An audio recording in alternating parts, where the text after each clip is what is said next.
Well, hello. My name is Charles Darwin. Unless you have been living in a cave since you were born, you would most probably have heard of me. I traveled the world in order to discover the origin of species, and then I produced the theory of evolution. Of course I know you, and I know I'm speaking to a remarkable man. I've read all your books, and as a result, I am now an atheist. I beg your pardon? What did you say? I said I have read all your books. I mean the second part. How could you conclude from my writings what I could not, when the very theory of evolution is my theory? What do you mean?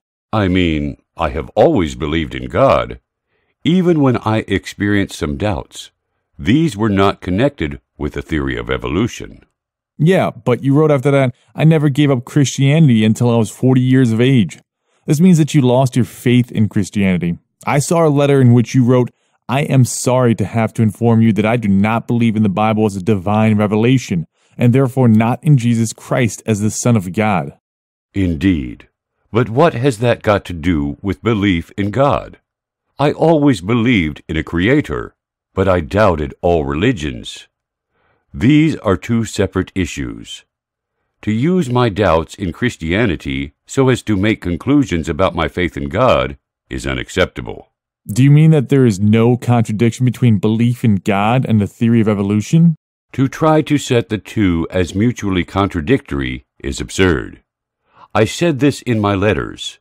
It seems to me absurd to doubt that a man may be an ardent theist and an evolutionist. This is strange indeed. All evidence we see of evolution and the variety of species led directly to atheism. The fact is that I say the exact opposite. I wrote, I may say that the impossibility of conceiving that this grand and wondrous universe, with our conscious selves, arose through chance, seems to me the chief argument for the existence of God. I also wrote, the strongest argument for the existence of God, as it seems to me, is the instinct or intuition which we all, as I suppose, feel that there must have been an intelligent beginner of the universe. But then comes the doubt and difficulty whether such intuitions are trustworthy.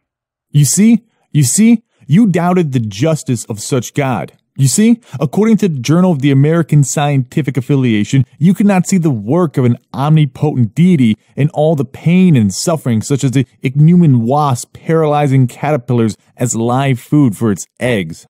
Yes, but why is this related to the existence of God?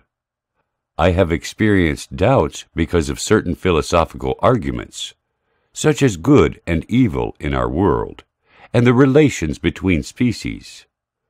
This is something that has nothing to do with the origin of species, nor did I invent this. You mean that your study of evolution did not make you an atheist? In no way. I wrote in 1897, 3 years before my death, I have never been an atheist in the sense of denying the existence of a God. So you were neither a complete believer nor a complete atheist?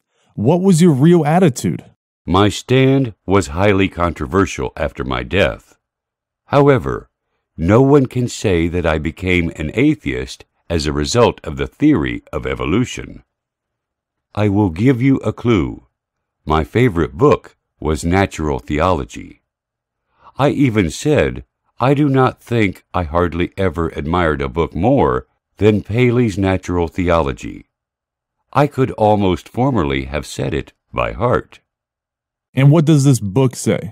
It presents the well-known concept that may be summed up as that natural laws constitute God's chosen method for running His universe. I will leave you to contemplate this. See you later.